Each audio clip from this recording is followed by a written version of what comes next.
secondhand toy dealer here, and it's been a long time, but I have a toy haul catching you up on all of the purchases that I have made over the last few months. I have been busy working on a house project. I am building a shed in my backyard. I've been working on it for months. Still not done, trying to beat the winter, but that is where I have been spending a lot of my free time. But it hasn't been all work. I have been able to squeeze in a few hunts here and there, and these are some of the items that I have purchased over the last couple months. So, McFarlane Toys has been making page punchers. I had purchased some page punchers a couple years ago, and there was a Flash, Superman, Batman, and Atom. There's a bunch of them that they had made, and I got these on clearance. They were normally like $10, and I got mine on clearance for like $3.70 each. And these were not as steep of a discount, but they were clearanced. There are 2 books and 2 figures. The original price was $15, and they clearanced them on sale for $10 each. So you got G.I. Joe here, Cobra Commander, and the Crimson Guard. I mean, Cobra Commander is pretty cool, and the Crimson Guard is pretty cool, but man, I would have really loved to have seen the Crimson Twins. That would have been cool to have in the packaging front and center in a page puncher. But so I picked up the G.I. Joe Cobra Commander. And then they had Snake Eyes and Duke.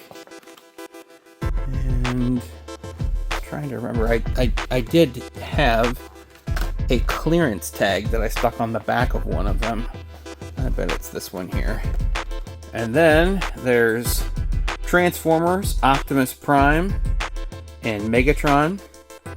And that Megatron looks like he would transform into like a tank or something. He doesn't look like he would transform into his gun form.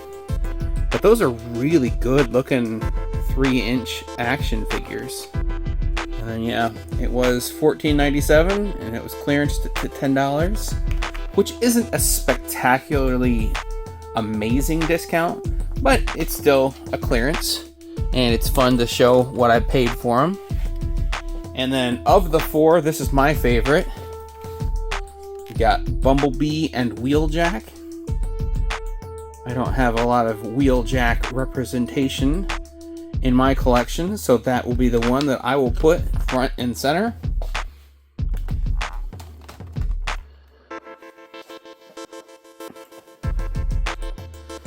Alright, so then this is Zax. They're a Lego competitor from the 80s. Clearly, they weren't a successful Lego competitor. They were made by Ohio Art, and that is the same company that made the Etch-a-Sketch. I'm not sure if Etch-a-Sketch is exclusively made by Ohio Art anymore, or if they sold that license, but that's who used to make Etch-a-Sketch, and they wanted to build a competitor for Lego. I think that there's even some parts on here that are compatible with Legos. They had studs on some of the little triangles, but these triangles formed hinges, and you could move the pieces, snap them together. It was fun. It didn't catch on, but I had this exact set. This set was something that I got as a Christmas present back in the late 80s, 88 or 89, and I found it on eBay, and it was only like $20, and I thought, well, that's really fun to find something that I had this exact set as a kid. So that will go right there. And then we come to a Beachhead G.I. Joe action figure. I already had one of these, and it was in a classified box like this, but I really liked the card back look of these card back figures here. So I picked this one up. I'd already sold the other one, and I just like the way that the card back display is better than the box. It does take up more space, but it looks more like what you would have seen in the 80s being on a card back.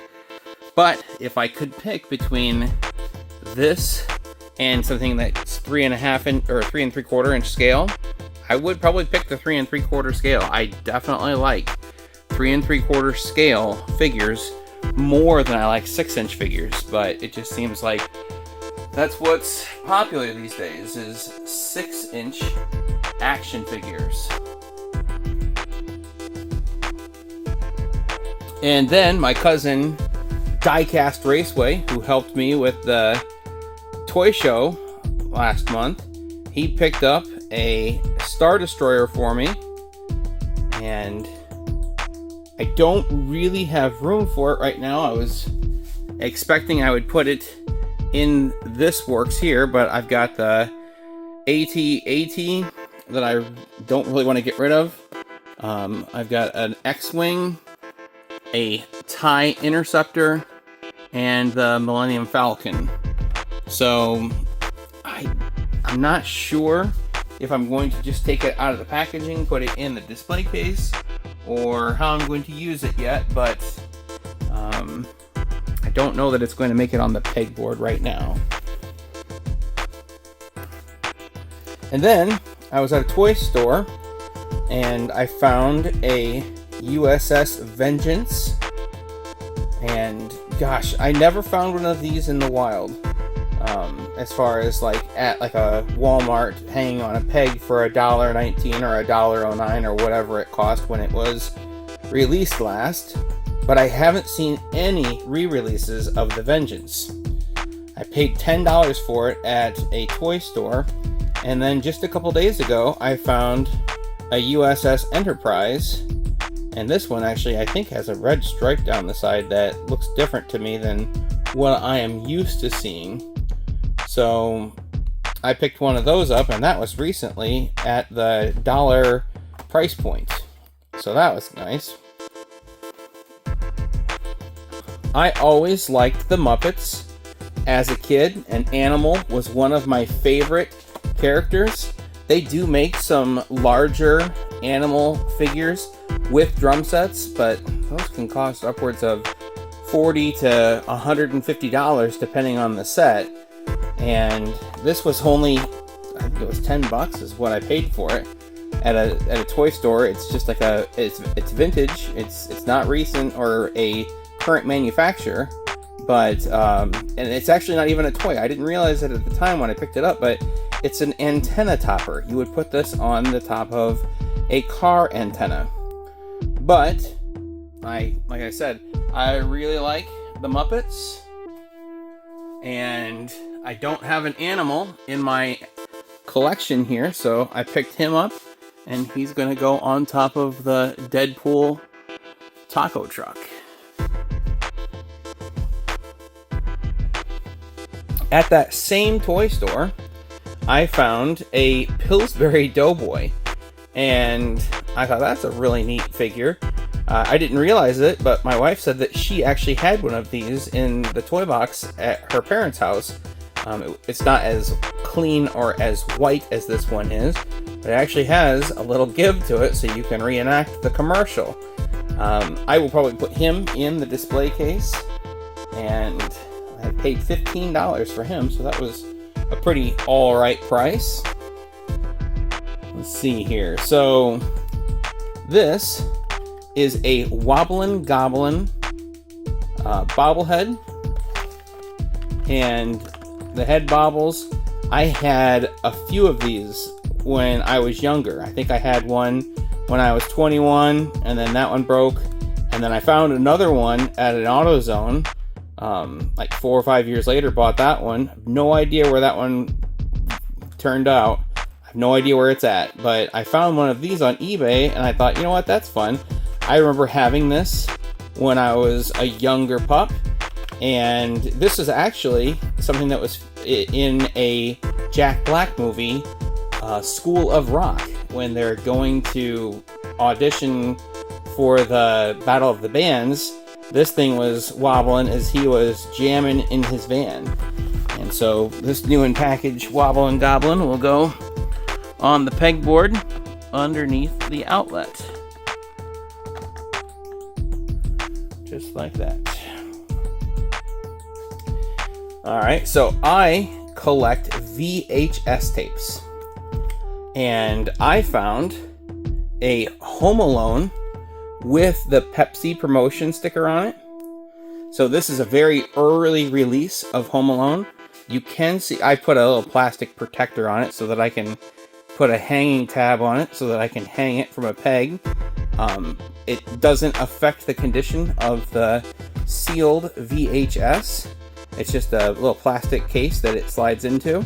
But you may be able to see there is a tear in the plastic right there over Harry's face.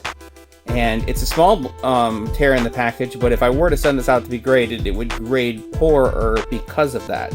But it does have the original sticker, and it displays well enough for my liking. And usually these can go for anywhere from $80 to $150, and I picked this one up for $30 because of that blemish in the plastic. But I also have Indiana Jones and the Last Crusade, Back to the Future, Hook, Who Framed Roger Rabbit, Flight of the Navigator, and Independence Day. And those are all sealed VHS tapes.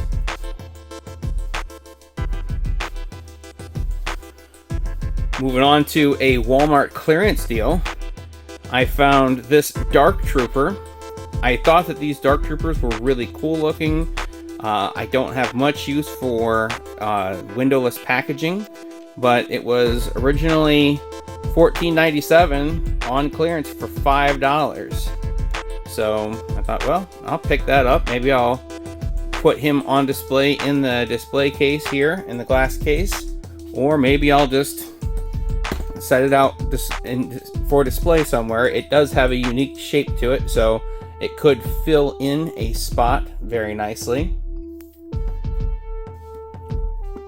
McFarlane Toys has been making some pretty awesome stuff. So they've got this new line out, well, they're reviving a line, Movie Maniacs. I had a Jaws Movie Maniacs, and now I have The Big Lebowski, the dude.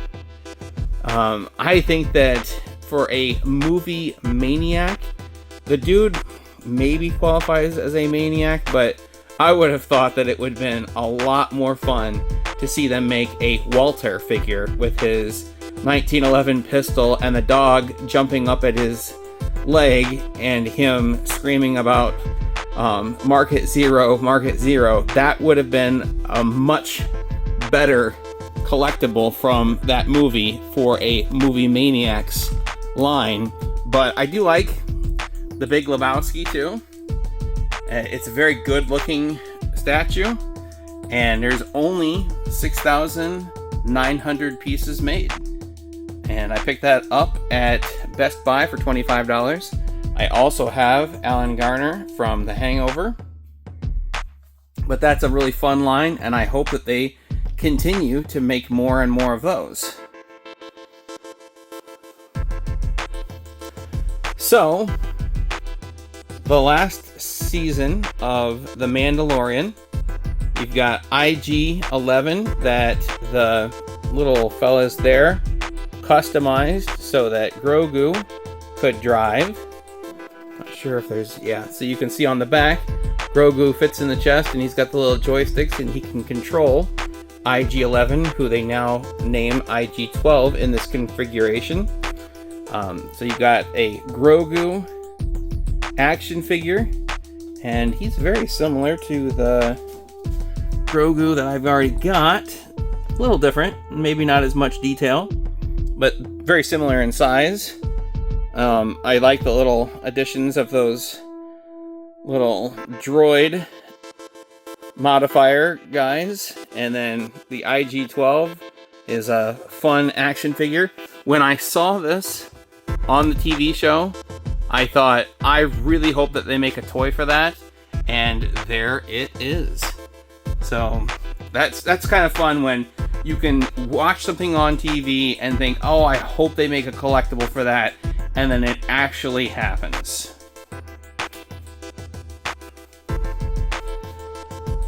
And then at that toy store that I was talking about, I found some Lego figures. These are the Lego Woodsman. I never had a Lego Woodsman set, but I always wanted one. And I found these. There's 5 minifigures and 2 treasure chests and a monkey and a horse. And all of that was $18. And I thought, man, those probably go for $5 to $10 each. That was quite a deal at that toy store. And I always wanted little Lego Woodsman. I never got any, but I do now. So they're going to go on display here on this box.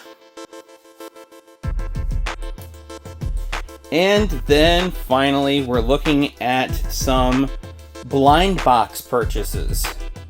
I get myself into trouble with blind box purchases. Those little mini brand spheres that have 5 little items in them. And so I've got a can of Pringles, a KFC carton, some peanuts, a Detroit style deep dish pizza from Pizza Hut, and then some Reebok pump shoes. I had a set of these as a kid, and I was really hoping to get this set out of a blind box.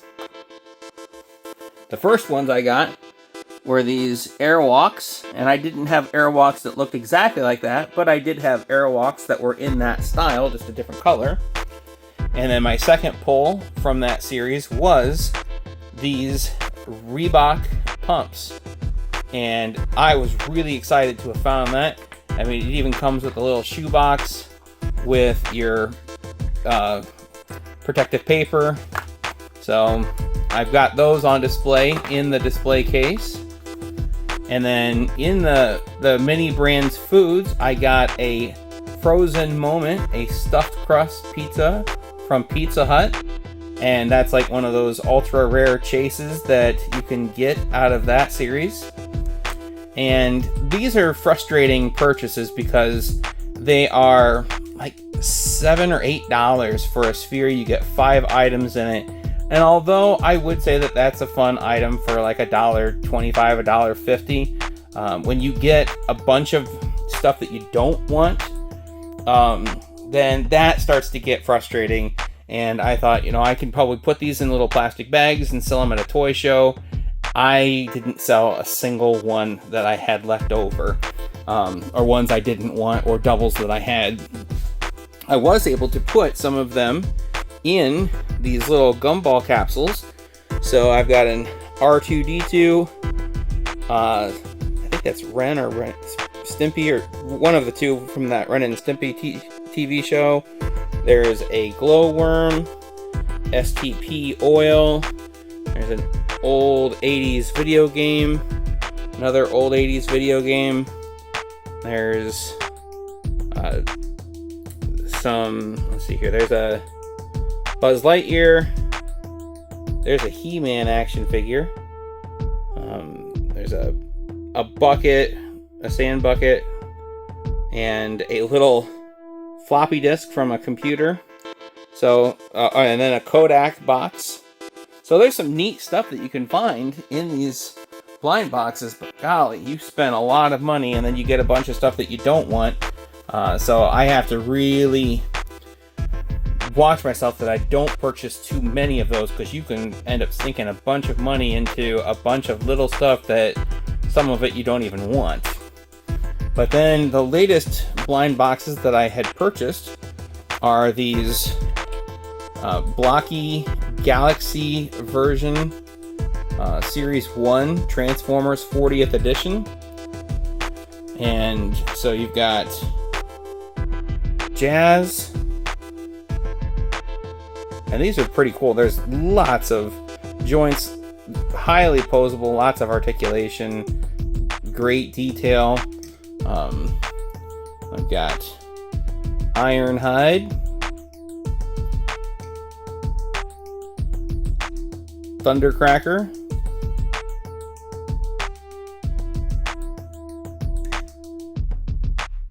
Prowl,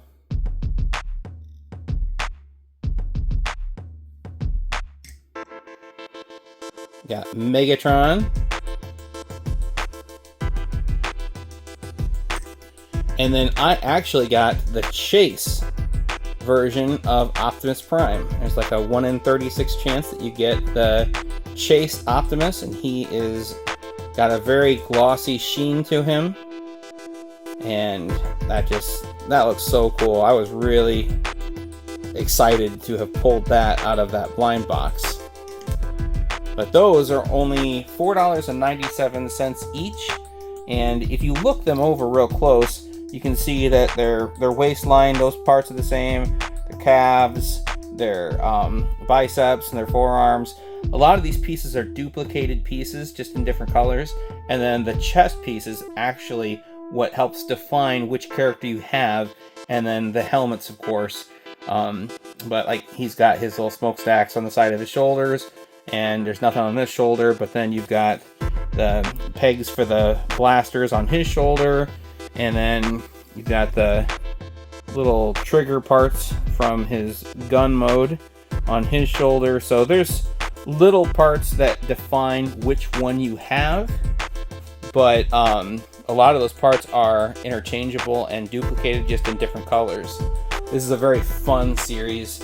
I have 3 duplicates with Jazz, Thundercracker, and Megatron. Put those on Facebook Marketplace. Haven't had any luck trying to move those or trade those. So anyway, that is what the toy hunt and the toy haul looks like. Thanks for checking out my videos. Hopefully we will catch you in the next one. That was awesome. Yes, that's awesome. It's pretty cool, I guess. Are you gonna be a dork your whole life? Hope not. I'm really, really sorry. I apologize unreservedly. I offer a complete and utter retraction. The imputation was totally without basis in fact, and was in no way fair comment, and was motivated purely by malice.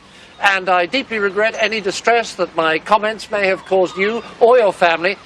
And I hereby undertake not to repeat any such slander at any time in the future.